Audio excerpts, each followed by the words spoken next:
அண்ணாமலையிடம் வசமாக சிக்கிய கனிமொழி. கப்பல் பிசினஸில் நடக்கும் அதிரடி சம்பவம். RN ரவிக்கு போன அதிர்ச்சி ஆதாரம். களமிறங்க போகும் டெல்லி. வணக்கம் நண்பர்களே.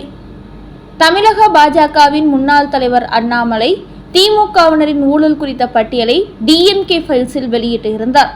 அப்போது MK ஸ்டாலின் தொடங்கி திமுகவின் மிகப்பெரிய ஊழல் பேர்வழிகளான TR பாலு, கனிமொழி, உதயநிதி உள்ளிட்ட அனைத்து புள்ளிகளின் சொத்து பட்டியலையும் அவர் வெளியிட்டார். ஆனால் அதற்கு எதிர்ப்பு தெரிவித்து TR பாலு, கனிமொழி, உதயநிதி உள்ளிட்ட பலர் தங்களை பற்றி அவதூறு செய்தி வெளியிட்டு விட்டதாக சொல்லி 100 கோடி 50 கோடி என்று மான நஷ்ட ஈடு கேட்டு அண்ணாமலைக்கு நோட்டீஸ் அனுப்பினார்கள். அதற்கு அண்ணாமலையோ ஒருபோதும் நஷ்ட ஈடு தரமாட்டேன், நீங்கள் தாராளமாக என் மீது நீதிமன்றத்தில் வழக்கு தொடருங்கள் என்று கூறினார். ஆனால் அவர் அப்படியே அதிரடியாக அறிவித்ததை அடுத்து கனிமொழி, உதயநிதி உள்ளிட்டோர் கப்சிப் ஆகிவிட்டார்கள். ஆனால் 10,500 கோடி சொத்து சட்ட விரோதமாக சம்பாதித்து வைத்திருப்பதாக அண்ணாமலை குற்றம் சாட்டிய TR பாலு மட்டும் அவர் மீது சென்னையில் உள்ள சைதாப்பேட்டை நீதிமன்றத்தில் வழக்கு தொடுத்தார். தான் அரசியலில் நேர்மையான தலைவராக திகழ்ந்து வருவதாகவும் தனக்கு பொதுமக்கள் மத்தியில் அவப்பெயரை ஏற்படுத்த வேண்டும் என்று அண்ணாமலை என்னை பற்றி பொய்யான தகவல் வெளியிட்டு இருக்கிறார். அதனால் அவர் மீது நீதிமன்ற நடவடிக்கை எடுக்க வேண்டும் என்று கூறியிருந்தார்.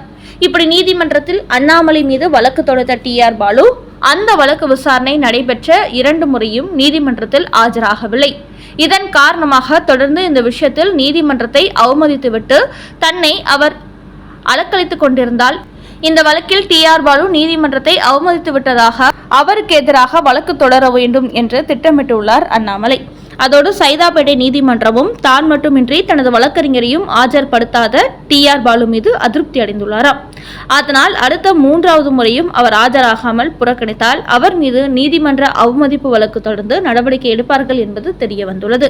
அந்த வகையில் இப்படி அண்ணாமலை மீது ஒரு வழக்கு தொடுத்தால் அவர் ஆஜராகாமல் ஓட்டம் பிடித்து விடுவார் என்று தப்பு கணக்கு போட்டு நீதிமன்றத்தை நாடிய TR பாலு இப்போது வசமாக சிக்கிக் கொண்டுள்ளார்.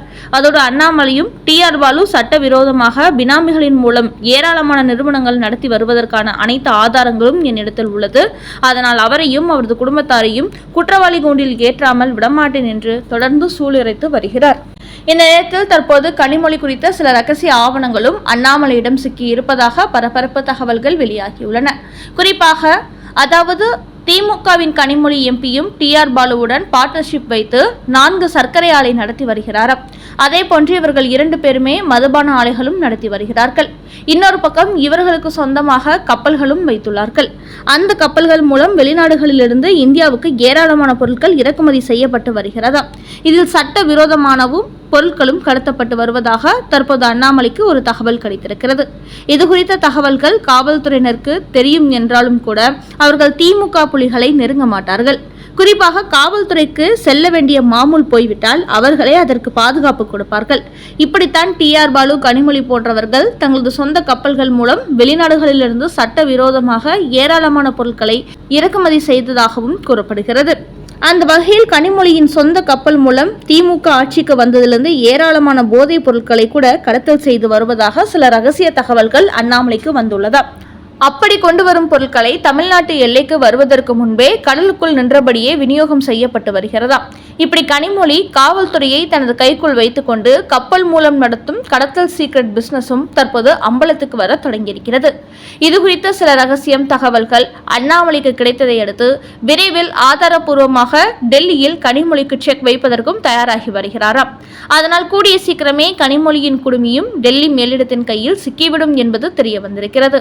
அந்த வகையில் தன் மீது வழக்கு கொடுத்துவிட்டு நீதிமன்றத்தில் ஆஜராகாமல் டேக்கா கொடுத்து வரும் TR பாலுவுக்கு அடுத்து செக் வைக்க போகும் அண்ணாமலை அதே வேகத்தில் கனிமொழிக்கும் மிகப்பெரிய ஆப்பு வைப்பதற்கும் திட்டமிட்டு வருகிறாராம். இது குறித்த சில முக்கிய ஆவணங்களை அவர் ஆளுநர் RN ரவியிடம் கொடுத்திருப்பதாகவும் அவரும் மத்திய புலனாய்வு பிரிவினர் மூலம் கனிமொழியின் பின்னணியை கண்காணித்து வருவதாகவும் தகவல்கள் வெளியாகியுள்ளன. அடுத்த செய்தி. அண்ணாமலை டாப் தலைவராக வருவார், ஆனால் விஜய் வெற்றி பெறுவது கடினம். ரஜினியின் அண்ணன் வெளியிட்ட தகவல். நடிகர் ரஜினிகாந்தின் அண்ணன் சத்யநாராயண ராவ் சென்னையில் நடைபெற்ற ஒரு நிகழ்ச்சியில் இன்று கலந்து கொண்டார். அப்போது அவரிடத்தில் நடிகர் விஜயின் அரசியல் எதிர்காலம் எப்படி இருக்கும் என்று மீடியாக்கள் ஒரு கேள்வி எழுப்பினார்கள். அதற்கு அவர், தமிழக அரசியலில் விஜய் வெற்றி பெறுவது ரொம்ப கடினம். மக்களின் மனநிலை இப்போது ரொம்பவே மாறிவிட்டது. அதனால் நடிகர் என்பதற்காக எல்லாம் யாராலும் வெற்றி பெற்றுவிட முடியாது. எம்ஜிஆர் போலவே நானும் வெற்றி பெறுவேன் என்று யாராவது நினைத்தால் அவர்கள் தப்பு கணக்கு போடுகிறார்கள் என்றுதான் அர்த்தம் என்று கூறியிருக்கும் சத்யநாராயண ராவ், தமிழக பாஜகவின் முன்னாள் தலைவர் அண்ணாமலை ஒரு மிகப்பெரிய புத்திசாலி. அவர் அரசியலில் ரொம்ப நன்றாக வருவார்.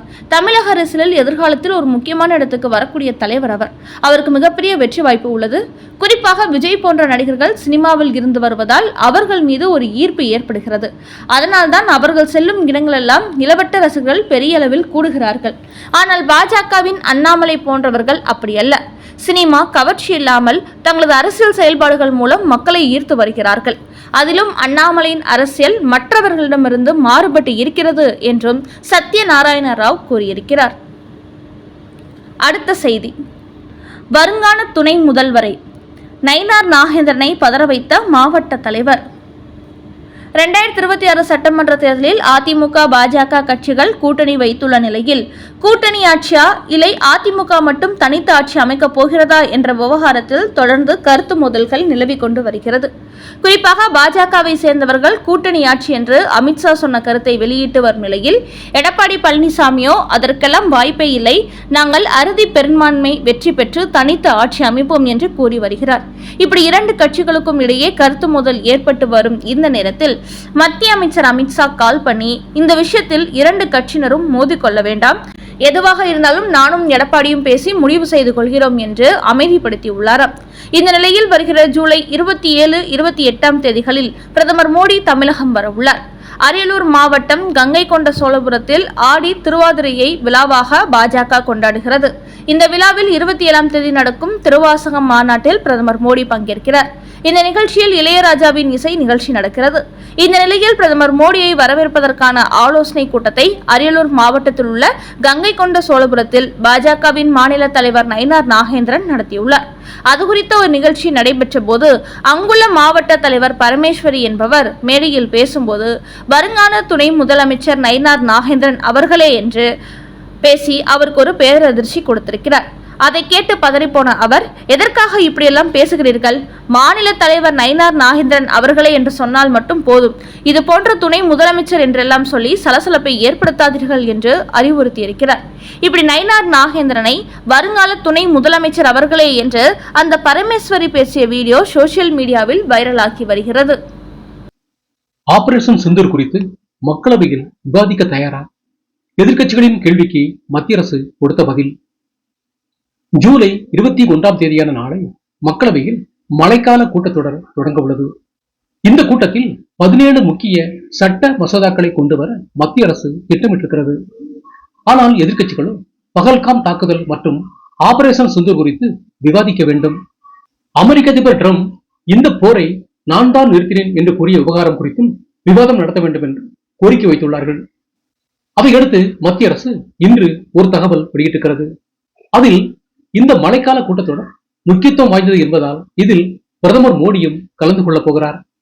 அதனால் ஆபரேஷன் சிந்தூர் குறித்தும் அமெரிக்க அதிபர் டிரம்ப் சொன்ன கருத்து குறித்தும் அவர் நேரடியாகவே மக்களவையில் விளக்கம் கொடுப்பார். அதே சமயம் இந்த கூட்டத்தொடரை முடக்க வேண்டும் என்று யாரும் செயல்பட வேண்டாம். முக்கிய பிரச்சனைகள் குறித்து விவாதிக்க உள்ள நிலையில் நாடாளுமன்றத்தை சுமூகமாக நடத்த அனைத்து எம்பிக்களும் ஒத்துழைப்பு கொடுக்க வேண்டும் என்று மத்திய அரசு கேட்டுக் கொண்டுள்ளது.